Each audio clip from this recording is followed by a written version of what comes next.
Good morning, everybody. Welcome to the Trust Factor, the podcast that guarantees your success when you implement its divine age-old teachings.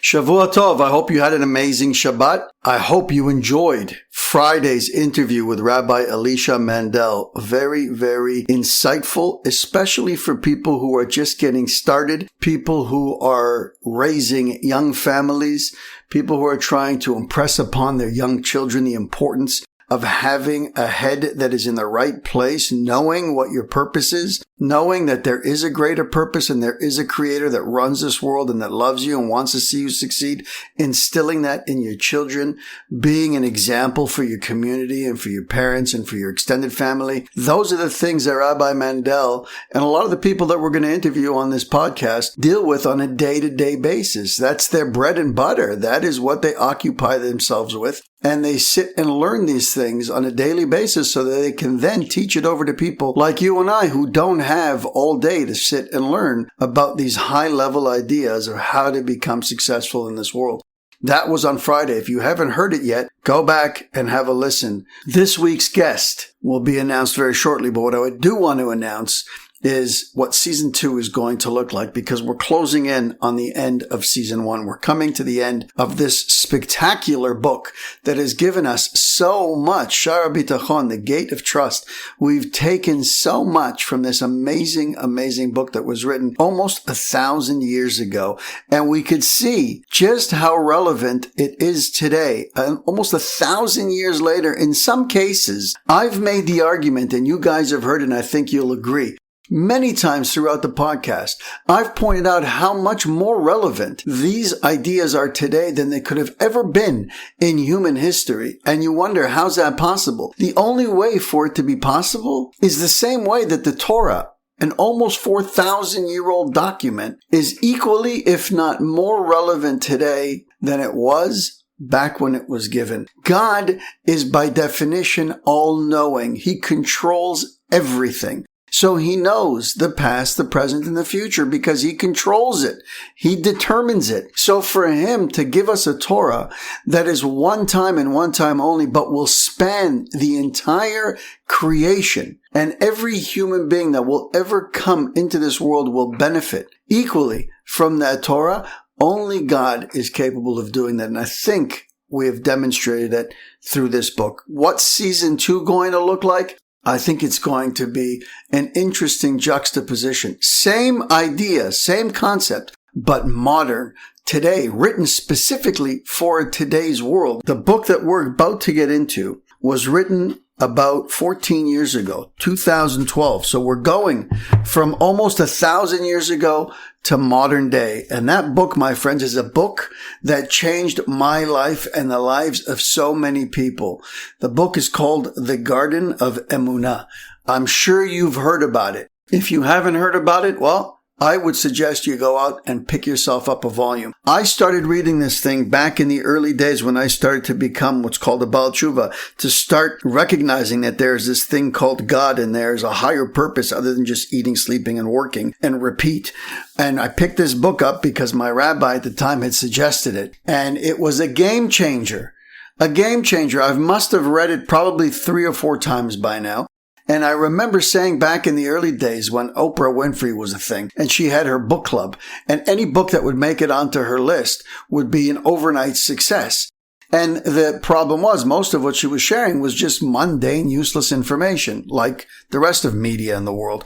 I would often find myself thinking how much of a difference she would make in the world if this book made it to her list. It would be just immeasurable, the difference that would come from it. It was written by Rab Shalom Arush, who is a Breslov Chassid. He is the leader of the Breslov movement today, and he's a very humble, modest, sweet, loving man. I've had the merit of meeting him at least once, maybe even twice. Just an amazing, humble, sweet individual who just lives on this concept of loving God and being connected to God. And you see it on his face and you hear it in his words and you see it in his actions. We're going to get into that book. And just like we have with this book, We're not reading it verbatim. We're giving over high-level ideas, and we're taking small excerpts out of it, and we're going to discuss those excerpts as it applies to our life. We're going to bring real-world situations. Mind you, this book has got plenty of them, so we're not going to work nearly as hard to bring over current modern examples that will fit into this idea of Emuna. Now, you might think we're going backwards over here, because right now we're talking about trust. And we're going into Emuna. Emuna precedes trust. You have to have faith before you have trust. You can't just have blind trust. Trust comes after you've established through faith, through putting yourself on the line a little bit, through stretching your neck out, because you have to have faith in somebody who hasn't necessarily proven themselves yet. The situation hasn't been proven to be to your advantage. You're going to stretch your neck out to allow an individual or a situation to establish its worthiness. And then after it's established it once, twice, 3 times, 5 times, however many times it takes, then and only then can you move your relationship to the next level, that of bitachon, of trust. But it needs to be based on faith first, right? You can't just run in blindly and trust an individual. So why is it that we're doing Emuna second and trust first? Well, I don't have a straight answer for that, other than the fact that that's the way it's playing out. But the two of them often go hand in hand, Emuna and bitachon, because we're often finding ourselves in new situations. We may not have built trust in that individual or this situation. And so we have to peel back a little bit and go back to Emuna. Start with faith. It doesn't mean that once you've acquired trust in a certain situation, individual, God, that it happens and it applies in all situations and all scenarios. Obviously not. We're tested. In some tests we excel, and in others we don't. Some places in our lives we've already advanced and we've built ourselves up and it's easy for us. Maybe we've accomplished and achieved success in that area of our life, in that realm, whether it's money or patience or anger, in a different existence. So today it's not a challenge. So that is easy for us to have faith and trust in. But suddenly it comes to a certain situation, whatever it is, money, relations, somehow we can't build trust in that area. It's very difficult. It's an uphill battle. We have to start with faith and build our way up to trust. So we're going in to the Garden of Emuna. My friends, when this book came out, I'm kind of attributing this entire podcast to season 2, but it wasn't my intention, but let's keep doing it. When I first read this book, I was so impacted by it that the first thing I did was I called up Breslov and I ordered 50 copies, and I sent 50 copies to all of my family and a few friends that I thought would benefit from it. And to this day, I really haven't followed up. I don't know who actually read it and whose life had been improved by it. But I could tell you that because it's human nature, most people just put it on a shelf. And that is the most unfortunate part. They had a winning lottery ticket in their hand 20 years ago. Very few, if any of them, actually picked it up and ran with it. Soon enough, my friends, this podcast is going to start giving over the beautiful wisdom of the book of the Garden of Emuna. Again, if you don't have it, pick up a copy. There's an entire series of The Garden written by Rav Shalom Arush and translated by Rabbi Lazer Brody, another spectacular individual. These books are life-changing, my friends. Look for them, pick them up, build up the entire collection. There's probably a dozen or more by now. Let's finish off today with a little bit of discussion about what we talked about on Thursday. The difference between the individual who has trust in God and the one who does not. The one who has trust is not distressed by tomorrow's troubles. For you know not what a day may bring. Perhaps tomorrow will come and he will not be alive, and it will turn out that he was grieving over a world that was not his, my friends.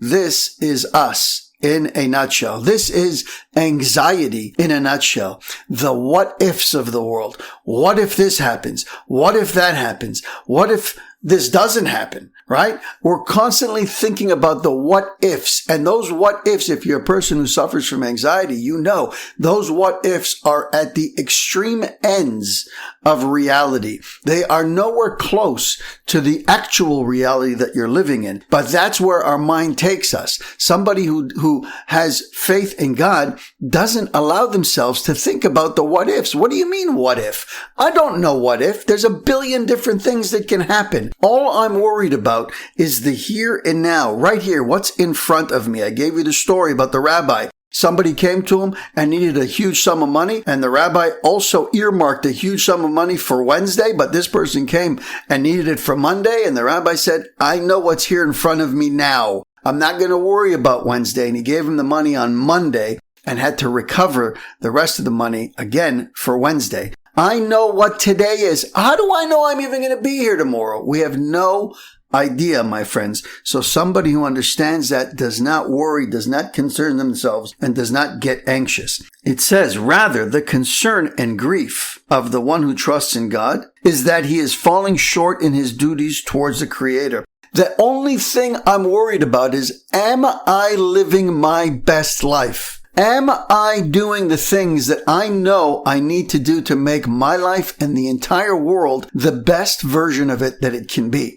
That's all I'm worried about. I'm not worried about the what ifs. What if this happens to me? What if this happens to this loved person of mine? What happens if? That's not what I'm worried about. The only what if I say that I worry about is, am I doing enough? What if I could do more? What if I could do better? What if I could change the world in a better way? What if I can improve the lives of my family, my wife, my children, my parents, my community?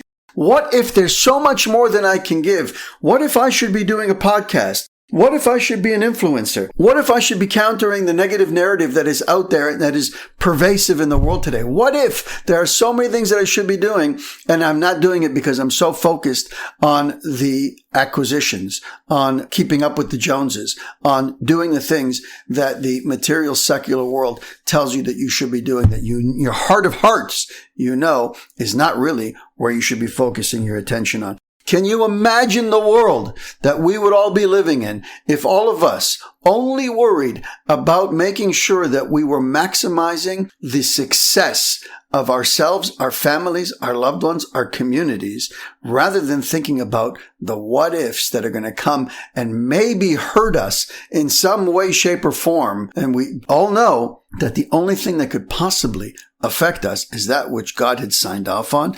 And by definition, if he signed off on it, it is perfect. Not just good, it is perfect. That, my friends, is a game changer. Let's wrap it up for today. We're going to be finishing up chapter 5 probably tomorrow, maybe the next day at the latest. And then we're into chapter 6 and 7, very short chapters. And then we begin season 2 of the Trust Factor podcast. I'm looking forward to it, my friends. Have an amazing rest of your day and an unbelievable week.